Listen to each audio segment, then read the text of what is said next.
Coordinating Committee on Manipur Integrity Cocomi ge thomi chamatara romna Ichao asina Sokhallaba Imphal East District tonganba Mapham Singda Mateng Pangbagi Thabak Chathari haina Cocomi ge Emergency Flood Relief Helpline ge Media and Publicity in Charge Laikhuram Jayantana Thadropa Chero amana phongdorakli Cherol aduna hai Mateng Pangba dugi saruk ama oina Ichao asina maram oiraga thoglakpa ngamdana leiramba mioi amadi sasan kaya safagataba Mapham Singda hondorakli masigi mathakta nongmada changdaba yadraba potlam kaya yenthokpa amadi ana ayek yawrakpada khudaki oiba ana lainge khudong chapa phangai ngarangdagi ngasi fawbada mioi lising amaga chamanga romda nongmada changdaba yadraba potlam kaya yenthokre hauzik fawbada Cocomina relief ke potlam sing yenthokraba Mapham sing adude Khurai Popular High School area Khurai Hekru Makhong Nongthombam Leirak Machain Khurai Larigamba Makha Maning Lekai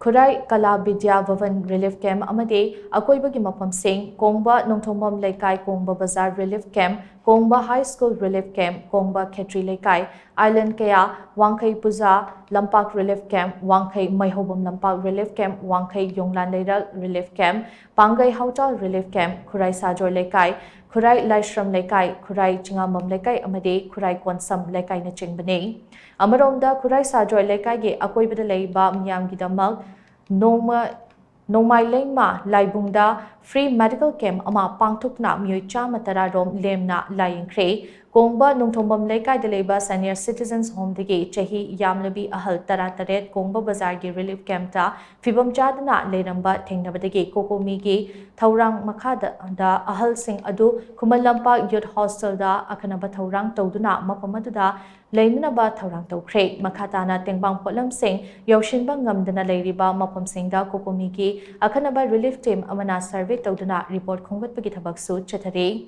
Wathoriba Mapham Singge Club Amade Maira Paibi Sing Nasu Cocomi ge Helpline number 9863738741 Natraga 9366813406 Natragana 9612318445 ta Pau Phawida U Awaba Taraba Singda Cocomina Yohaliba Potlam Sing Ase Khwaraman Kaital ge Ima Sing Akoibada Leibiriba Business Community ge Miyoi Sing Amade Dukan Phamliba Sing na Pangnakpa Matengdagi Panghanbane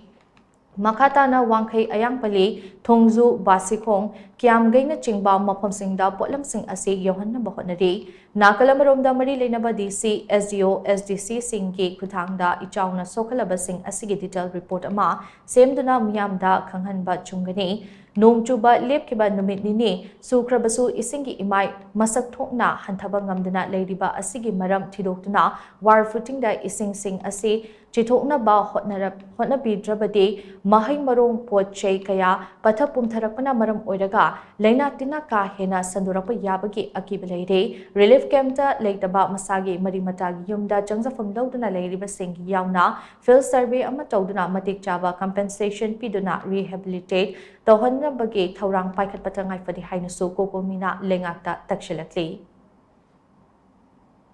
Cocomina Chathajarapa Marina Relief Camp Singda Ching Chauna Sokhallaba Namdam ki Taiba Shinno Mayang Mateng Timbang Wanana Batimang Kolom Kara Pibagi Makachatharapa Wina Masi Sekoi Jungi Tamna Masi Sekoi Nomibung Mathaki High School the Ladiba Nai Mio Chamaga Yankai Muki Chang the Lady Basing Sida Agamba Cheng Alu Chini Sing Tum Nating Kolam Sing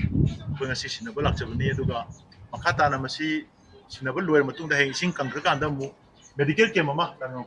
Pahida Lang took medical team lady at the same in Paliska Pulaga medical came mama so pay Hekam the Boga by Tuda at the waterborne disease having skin issues like a real Lakadanina Adusukana Yamuna away quite Ranga to Germany and was given a Yam the bar is there a problem in the sea like I get now Alabama. NBO has not Cocomi is at the gate. Request of the day.